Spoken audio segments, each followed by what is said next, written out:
animal existence, to the death and destruction of this universe, even in everything that happens in the middle, the only thing that matters in that whole process is Allah. This surah, Surah Al-Hadid, what does Hadid mean in the Arabic language? Iron. In this surah, Allah subhanahu wa ta'ala asks the believers, the mu'mineen, two things. The first, He tells them, the time has come when you have to start defending yourself. وَأَنزَلْنَا الْحَدِيدِ. Allah subhanahu wa ta'ala says, one of the things He created is metal for you to defend yourself. Bullets, swords, shields, armor, that all comes from metal. Allah created that for a reason, because human conflict is necessary and natural, it happens. And it's time for the believers, the Muslims, to start defending themselves. That's the context where this surah was revealed. But there's something very important about that. In effect, Allah is asking the believers, you have to give up your... What happens in war? What do you have to risk? Your life. What's the most precious thing to you? Is it your jacket? Is it your house? Is it your children?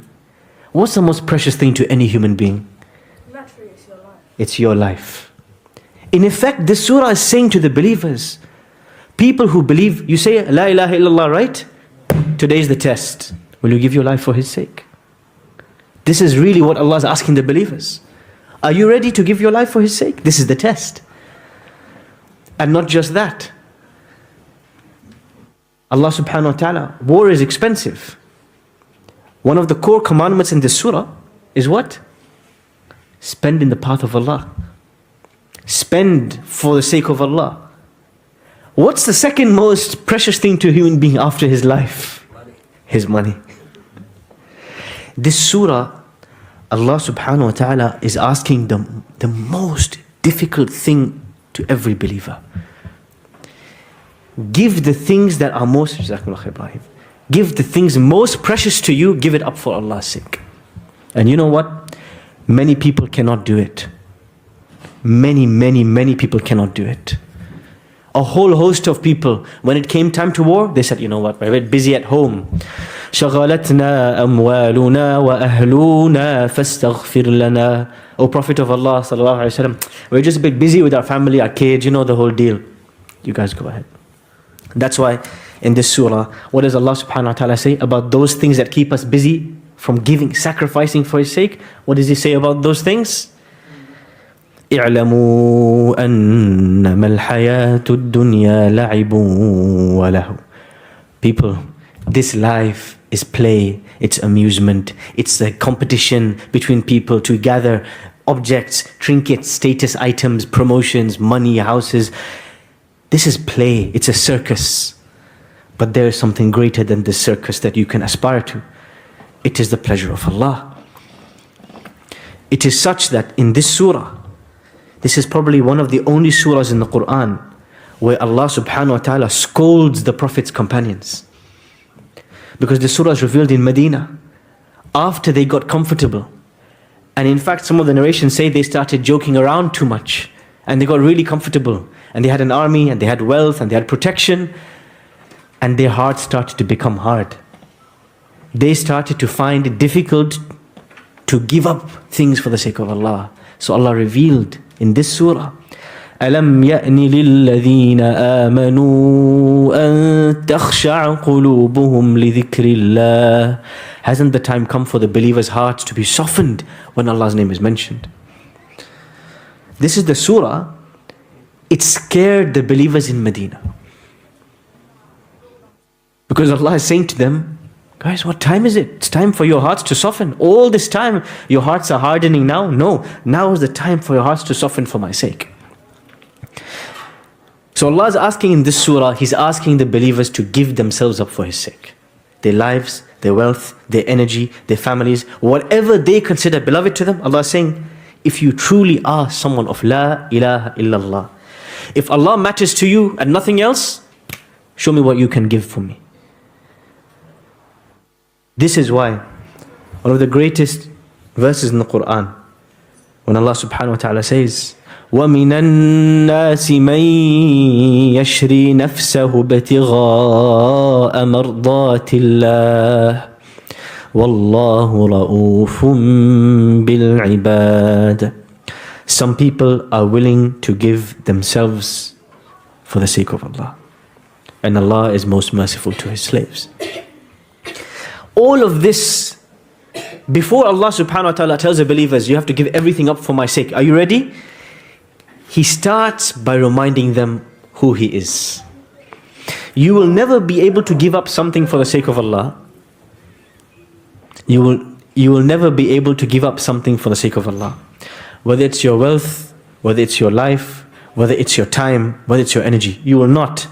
Until you know who are you giving things up for. Who are you sacrificing it all for? Who is the one all of this is for? You will not be able to until you know who that is. Because the most dangerous thing for a believer is to run into battle. And what are they doing it for? For praise, for bravery, to get war captives, to get money, to get items. This is the most dangerous thing. So Allah starts the surah. Huwa al-awwalu.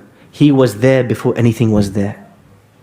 Everything you are fighting for, you are giving up, you are working hard for day and night, none of it is going to exist at some point in time. It doesn't matter. Only Allah matters. Huwa al-akhiru. He's the last. After everybody is gone, Allah will remain. Wa huwa al-zahiru. Al-zahir, the scholars of language said it means al-ghalib. As Allah mentions elsewhere in the Quran, zahirin. To be overwhelming, to be the winner, to be the dominant. Wa huwa al-batin. And He is the closest to His creation. Nobody's closer to us than Allah. Wa huwa bi kulli shay'in alim. And He knows every single thing. He knows why you're doing what you're doing.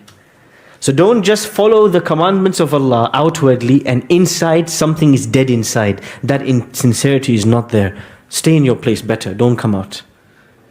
Don't come out for the sake of Allah. If you're going to do it for the sake of bravery, status, sake of prestige or anything, just stay at home. وَهُوَ بِكُلِّ شَيْءٍ عَلِيمٍ. This idea, Allah is the only thing that matters. It is captured in another name of Allah. The name of Allah that comes in one of the shortest surahs of the Quran. قُلْ هُوَ اللَّهُ أَحَدٌ. So one of the names of Allah is Al-Ahad. Now it's very hard to translate Al-Ahad. Al-Ahad is not the same as Al-Wahid. There's a few differences. Wahid in the Arabic language means one, right? Wahid, ithnan, thalatha, 1, 2, 3, 4. But Ahad is different. The word Wahid can be used for an object or for a person. هذا هاتف واحد. This is one phone. But you cannot say Wahid, you cannot say Ahad, rather. Wahid can be used for an object and a person. But Ahad is only used for people, not for objects. Rather, not just for people, but for any living being. Ahad can be used. When you negate something, when you negate something, you can say, for instance, لَيْسَ عِنْدِي قَلَمٌ وَاحِدٌ. I don't have one pen. You could have two pens, right? Or 3 or 4 or 5.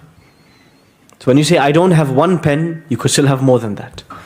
Whereas if you say, لَيْسَ هُنَاكَ أَحَدٌ, that means there is nobody here.